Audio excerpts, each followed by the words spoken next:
Good morning, good afternoon, good evening, whatever it is that you're watching this. I hope you're all having a good day. If you weren't in class, I hope you're able to get back to class during our next class period. Our first assignment is going to be the summary response essay.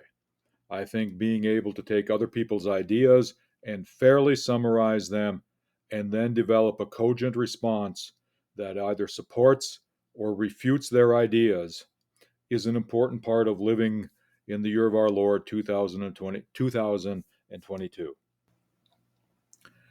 This is, as it says, a quick and dirty overview. We will be spending more time in class working on this. You'll have some time in class to write a short summary. You'll have some time in class to write a response. And your first essay is basically going to be combining the two elements into a complete and total whole. So let's take a brief look at how that should shake out. Step one, writing the summary. A summary is a concise paraphrase of all the main ideas in an essay. It should take up no more than 1/3 the length of the work being summarized.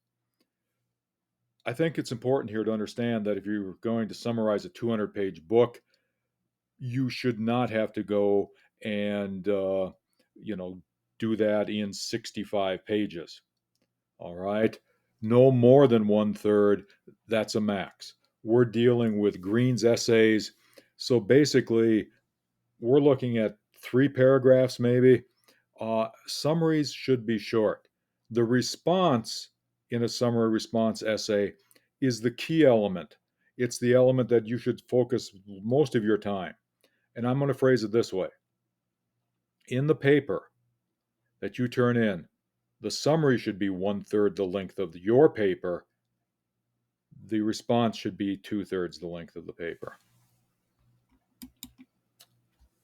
State your author's name and title in the opening sentence or very shortly thereafter. So, for example, in the thing you were supposed to have read, in Canada Geese, John Green asserts that the species function symbolically. That works. Or, John Green gives Canada Geese 2 stars in his essay because he finds the species unsettling. Green's essay, Canada Geese. So I have the author's name, John Green. I have the title of the article, Canada Geese. Remember, just as a quick aside here, that articles with the MLA style guide are put in quotation marks. Titles of books are put in italics. The first paragraph should also contain the author's thesis or present the author's attitude towards the subject being discussed. I think if you remember back to the previous slide, his thesis is that the Canada geese act symbolically. I should probably have another sentence right behind it to talk about what they are symbolic of, but his thesis that they act symbolically, I think, is important.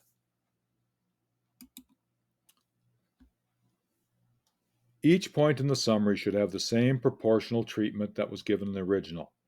So if something in the original was 2/3 or 3/4 of the essay, your summary, it should be 3/4 of your summary. What did the writer think was most important?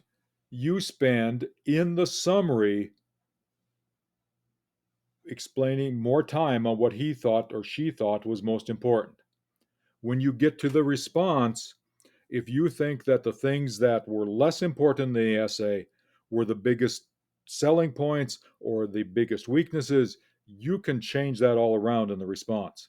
But in the summary, if they spend 2/3 of their time on it, the summary should spend 2/3 of the time on it. Present the main points in the same order. Don't repeat the examples. Don't repeat the statistics. So you can mention that Green weaves personal experiences in the article, but don't mention the date who feared geese. Don't mention U.S. Airways Flight 1549, the Canadian cyclist. Those are all found on page 85 of the book. Don't mention any of those. The summary is just getting what is the key idea down, how does he develop the key idea. The examples can be covered in the response. Do the examples prove the point? To go back to a previous slide presentation, do they show, does Green do a good job of showing how these examples make his point? Does he have warrants that link this data to his claims? Be objective. The response is where you get to evaluate. The response is where you get to say he's right, he's wrong. This is the best thing I've ever read. This is the worst thing I've ever read. This is a mediocre. This is splendid, whatever. The summary should be objective. In the summary, you are accurately and concisely representing the argument of the writer. You can say he's right or wrong, or you can say she's right or wrong afterwards. Please use author tags to help identify the thoughts of the original. Those are phrases like Smith claims, or Jones writes, or Smythe asserts. In this case, Green writes, Green claims, Green points out, Green says. Use those tags, and the tag should always contain an action verb. Writes, claims, asserts, says, shows, illustrates. And use your own words, even in stating the article's thesis. If you take a verbatim quote, make sure that you have a citation. And if you're unsure, please ask. The response. The summary is, this is what Green or whoever is saying. The response is, this is what Green got right. This is what Green got wrong. Okay, so let's take a look at the response. It's comprised of your opinions in relation to the work being summarized. It examines ideas that you agree with. It examines ideas you disagree with. And I think it's important here to say that it's more than just ideas. Everything is fair game in the response. It identifies strengths and weaknesses of the essay or the article, of the written work being responded to. It can identify strengths or weaknesses in reasoning, in logic, in the quality of the supporting examples, in the organization and style. If it made a great point, but it was almost impossible to read, that's something you write in the response. The summary talks about the points being made. The response talks about how those things were done and whether those things were done poorly or well. Remember, that's an argument. You're going to cite facts, you're going to cite examples, you're going to cite personal experience that's going to support or refute the points in the article you're responding to. You get to take the stance here, and you get to say it's good, it's bad, it's right, it's wrong, it's incomplete. Whatever you need to do to make your point here, it's an argument. And as an argument, you're basically making a claim. You're going to provide data, and you're going to provide warrants to support your claim and to relate your data to the claim you're making. With the response, you can state the article's title, the author's name, and the article's thesis early in that intro paragraph to the response. I know you've set it up above, and I'll have an example here in a second to show you that it's not necessarily being totally repetitive. You've said it in the summary, but as part of the transition, I think you should get the author's name and the article's thesis early in the intro paragraph. Develop a thesis statement that illustrates your attitude toward the article. And again, do this in the intro paragraph. And it should clearly state your areas of agreement and disagreement with the author. So, Green's Canada geese essay is entertaining, but his effort to turn the species into a symbol makes too many tenuous connections. I'm going to talk about how it's entertaining. I'm going to provide examples of entertainment. Okay?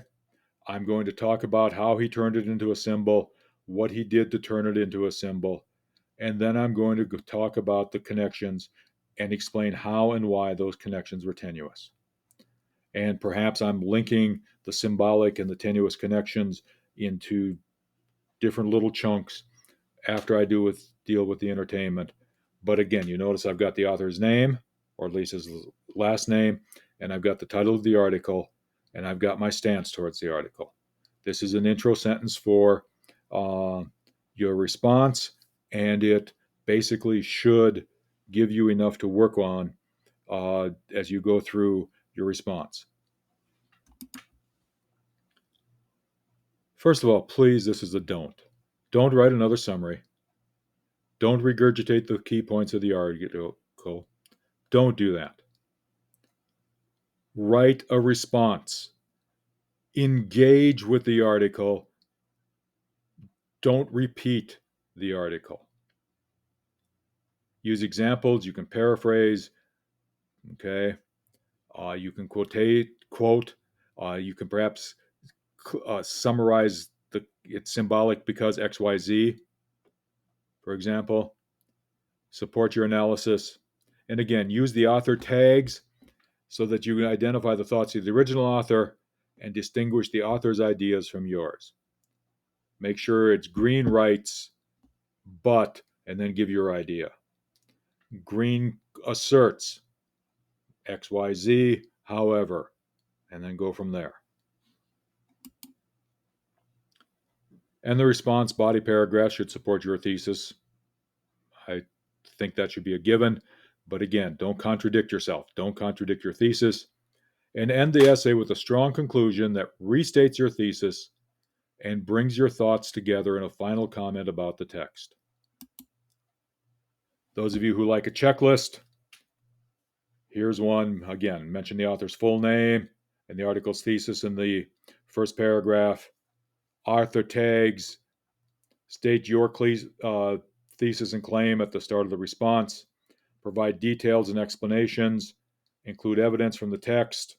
Use author tags in the response as well as in the summary. Avoid retelling the summary. Use direct quotations in less than 1/10 of the paper. I think that's important here. This is your ideas. And end with a strong concluding sentence that restates the thesis and brings it all together. Once again, if you weren't in class today, I hope to see you next class period.